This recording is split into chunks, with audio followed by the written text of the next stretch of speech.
Hi, Ketchikan. Welcome to the next episode of Healthy Minds. My name is Brittany Pope, and I'm a licensed professional counselor. I'm here with Amanda Gannon, and I am a member of the Ketchikan Wellness Coalition Board. And like Amanda said, the Ketchikan Wellness Coalition is a sponsor of this Healthy Minds episode, and we're going to talk about boundaries. So boundaries, it was a topic that actually came up last time we filmed with Romanda. We had talked about New Year's resolutions, and we wanted to do a whole episode on boundaries because boundaries are freaking important, aren't they? Yeah. What's your definition of boundaries? Boundaries are things that you kind of put into a relationship to keep it going. Rules and, well, not really rules, but your deal breakers with your friends and your family, and it helps it grow in a healthy way. So like your non-negotiables. So what I hear you saying is boundaries are these set of expectations of what's okay and what's not okay. Yeah. In relationships. What about boundaries with yourself? Do you think that's important too? Oh, yeah, absolutely. I think that the most important relationship is with ourselves.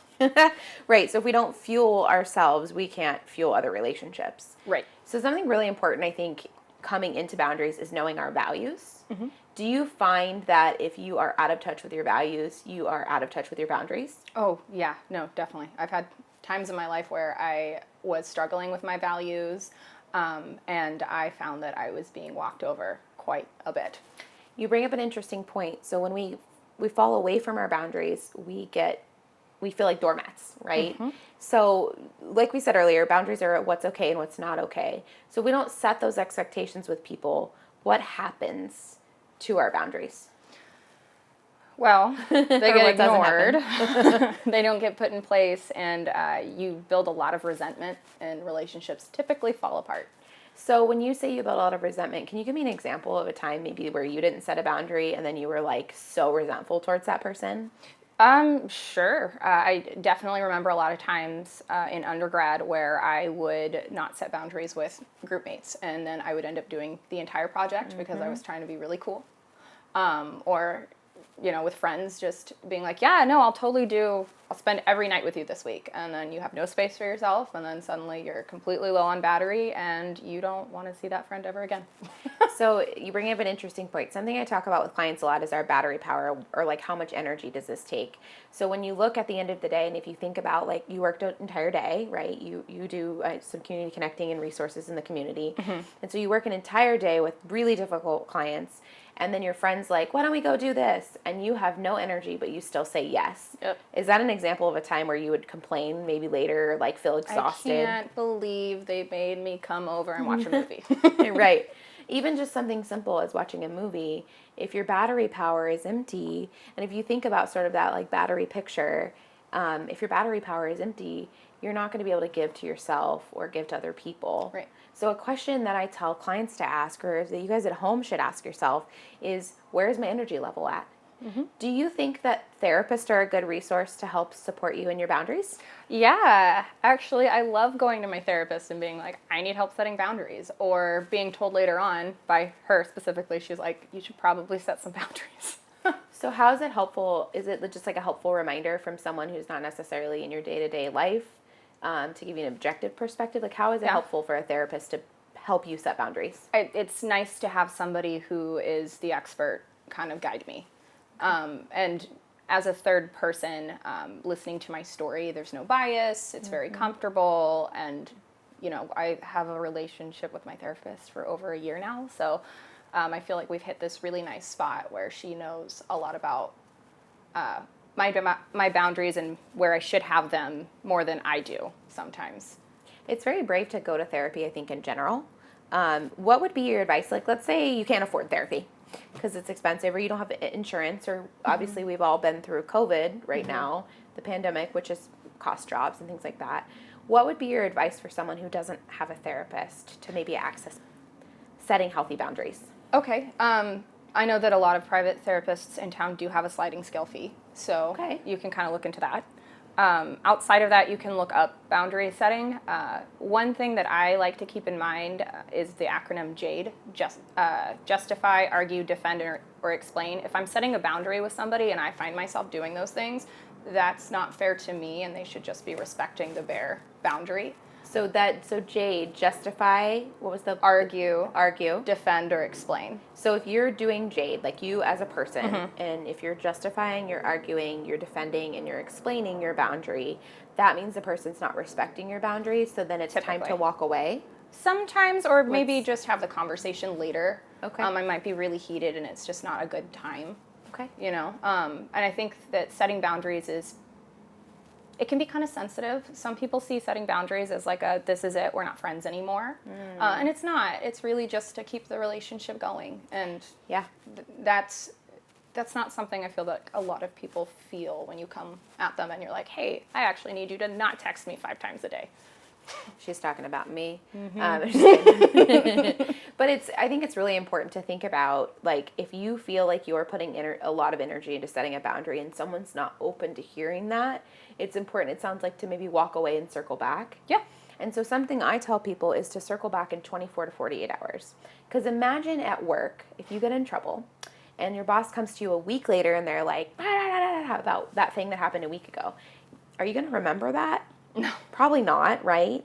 But if your boss came to you in 24 to 48 hours and said, hey, here's what's going on, you would remember it to be a little bit more fresh in your mind and you could set a boundary or explain or whatever.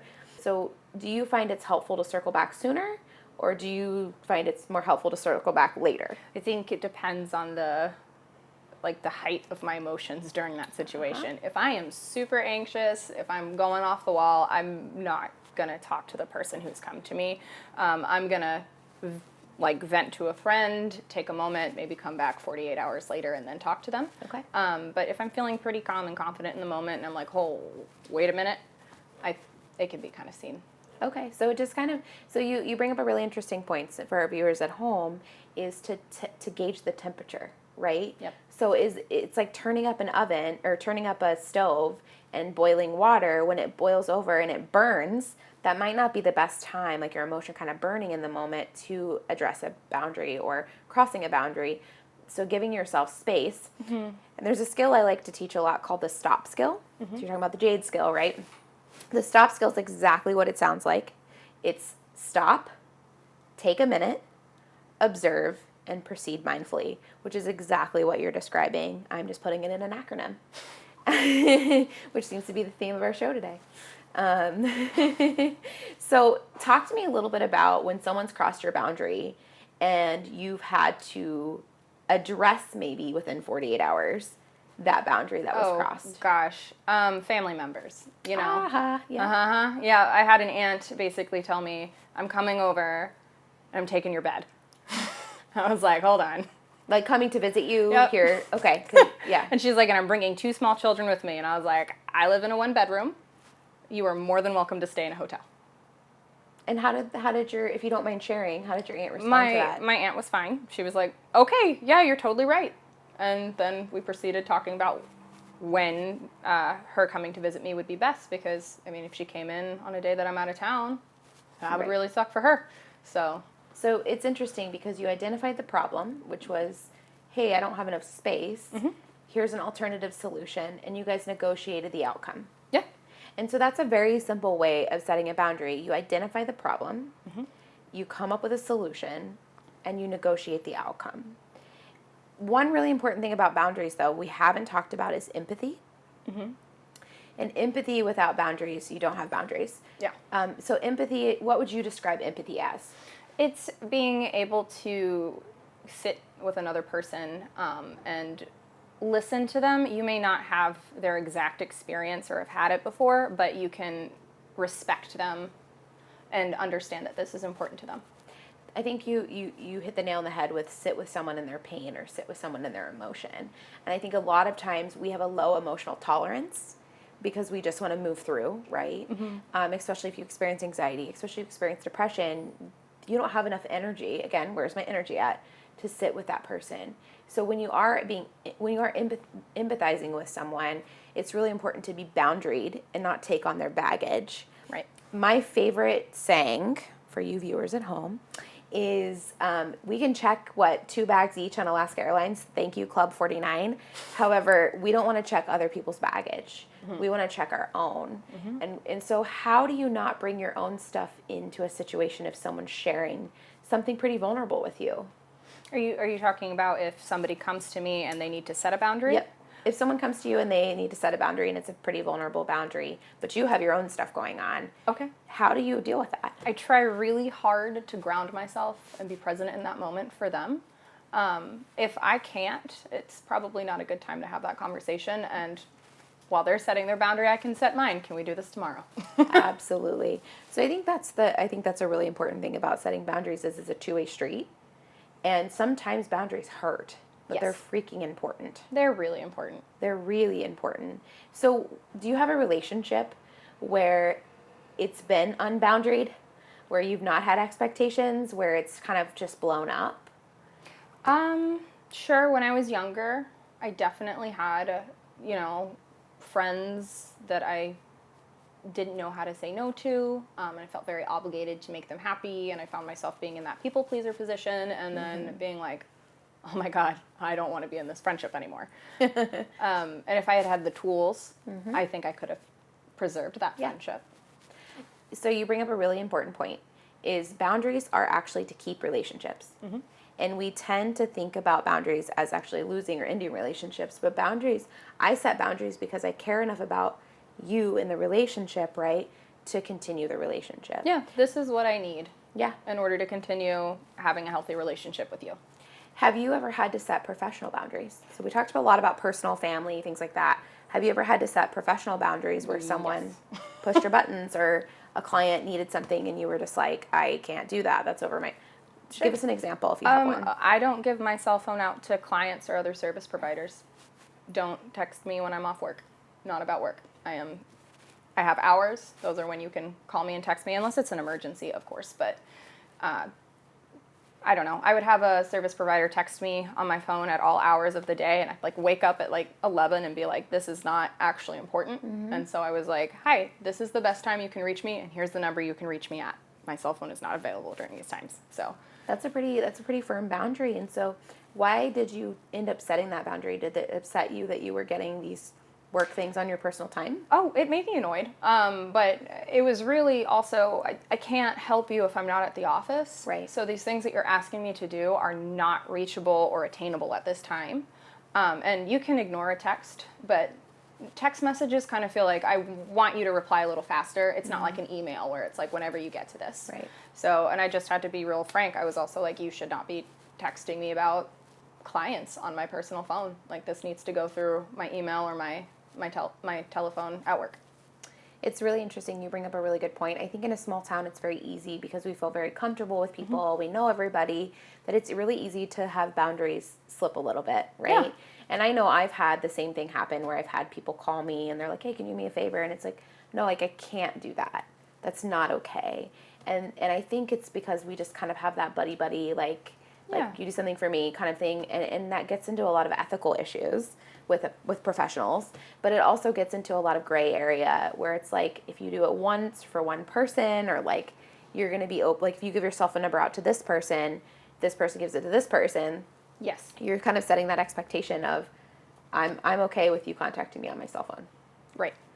Are you okay with coworkers, or is it just other professionals or everybody? I think my coworkers are pretty good about only contacting me if it's an emergency or if it's something that needs to be handled right now, because that's generally how we all work. But I've had my coworkers text me when I'm on vacation, and it typically starts with, I'm really sorry to be bugging you, which is totally okay.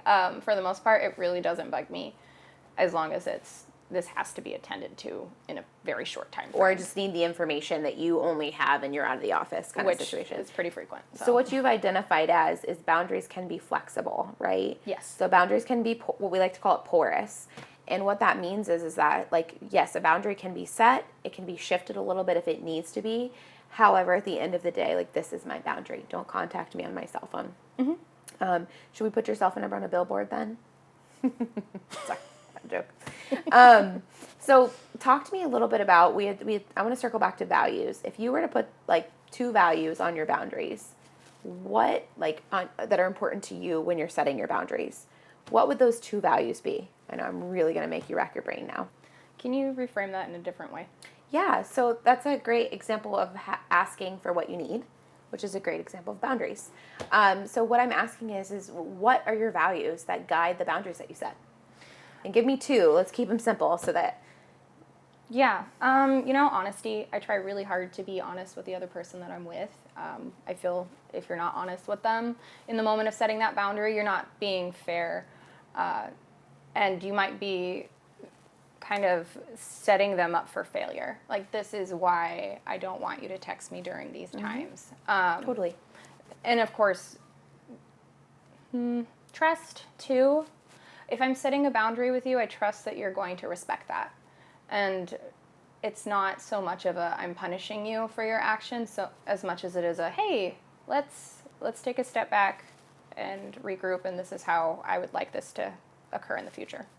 It's very interesting you bring up trust and honesty, because I think those are just values in relationships in general. And so when you think about, like, I'm setting a boundary because I value the relationship, it's I'm setting a boundary because I trust that you'll hear me. Yeah. And that's a vulnerable thing to do.